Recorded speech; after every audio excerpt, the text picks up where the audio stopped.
Hey buddies, welcome back to my YouTube channel. ఇదైతే Sunday రోజు తీసిన వీడియో. ఆ రోజు మా అంకుల్ అండ్ ఆంటీ వాళ్ళతో కలిసి టెంపుల్కి వెళ్ళాము మేమందరం. సో ఎక్కడికి వెళ్ళామంటే తిరువిల్వామలలోని విల్వాద్రినాథ శ్రీరామ టెంపుల్కి అయితే వెళ్ళాము.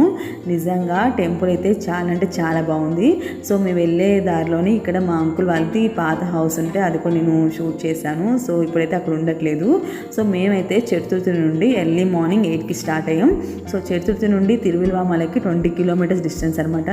సో మాకైతే ఒక 1 అవర్ పట్టింది. అంటే మేము కొంచెం స్లోగా వెళ్ళాము. సో మ్యాక్సిమం ఒక 40 మినిట్స్లో వెళ్ళిపోవచ్చు.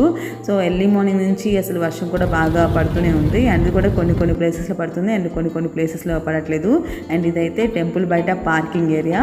సో మేమైతే ఫస్ట్ ఇక్కడ ఫ్లవర్స్ అయితే తీసుకున్నాము. సో ఇది నా ఫేవరెట్ అనమాట. విరజాజులు అంటే నాకు చాలా ఇష్టం. సో చాలా రోజులు అయింది పెట్టుకొని కూడా. అండ్ టెంపుల్ బయట అయితే ఫస్ట్ స్టార్టింగ్ ఇలా స్టెప్స్ ఉంటాయి. ఎవరైతే ఇంకా స్టెప్స్ ఎక్కలేరో వాళ్ళకైతే ఇటు నుంచి కూడా వెళ్ళొచ్చు. ఇంకా రోడ్డు వే కూడా ఉంది అటు సైడ్. సో ఈ టెంపుల్ గురించి నేను ఫుల్ డీటెయిల్స్ లాంగ్ వీడియోలో అప్లోడ్ చేస్తాను 2 or 3 డేస్లో.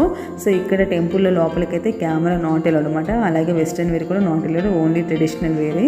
సో ఈ టెంపుల్లో శ్రీరామ్, హనుమాన్, లక్ష్మణ్ అలాగే అయ్యప్ప స్వామి నలుగురు ఉన్నారనమాట టెంపుల్లో దేవుళ్ళు. సో ఇక్కడ ఇంకొక పురాతనమైన చెట్టు కూడా ఒకటి చాలా పెద్దది ఉందన్నమాట. సో అది నేను లాంగ్ వీడియోలో మీకు చూపిస్తాను. సో ఇక్కడ కనిపిస్తుంది కదా బ్యాక్ సైడ్, ఇక్కడే అనమాట అయ్యప్ప స్వామి టెంపుల్. నిజంగా ఆ టెంపుల్ కూడా చాలా బాగుంది. సో ఇంకా దర్శనం అయిపోయాక బయటకైతే వచ్చేసాము. ఇక్కడ ఇంకొక అమ్మవారి టెంపుల్ కూడా ఉందన్నమాట, ఫేమస్ టెంపుల్. అండ్ ఇక్కడ చూస్తున్నారు కదా, ఇక్కడ ఈ టెంపుల్కి 2 రూట్స్ ఉన్నాయన్నమాట. ఒకటి వట్టపాలెం నుంచి రావచ్చు అండ్ అలాగే చతుర్థి నుంచి రావచ్చు. ఇప్పుడైతే మేము చతుర్థి నుంచి వచ్చాము. అండ్ ఇక్కడ కనిపిస్తుంది కదా, సో ఇదే అనమాట అమ్మవారి టెంపుల్. ఇదైతే బాగా ఫేమస్. అండ్ ఇక్కడైతే కొన్ని మలయాళం మూవీస్ షూటింగ్ కూడా జరిగినాయి అంట. సో ఓకే గాయస్, మీకు కనుక ఈ వీడియో నచ్చినట్లయితే please like, do, share and subscribe. Bye.